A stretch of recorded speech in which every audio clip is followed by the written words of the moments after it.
Well, I was there on the scene when those mass graves began to be uncovered, and we captured that, and later on, one of my We're talking 3,000, 4,000 That's right. people that were executed. that's right, that's exactly right, and put in the mass graves just on the edge of way, Yeah. and we were in there, and so we were able to capture that recovery of and those graves being opened and that sort of thing.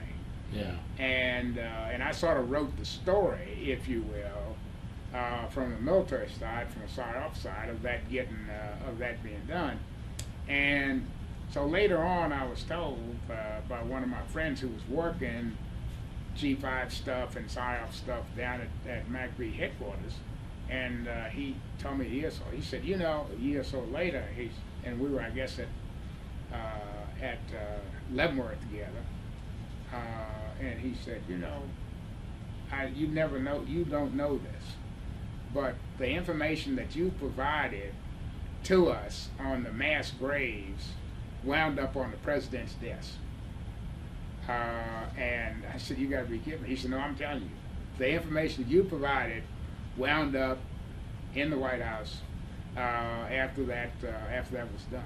And so that was really that was a huge operation, Joe, in that recovery. Oh, yeah. And it was really just horrific. And when that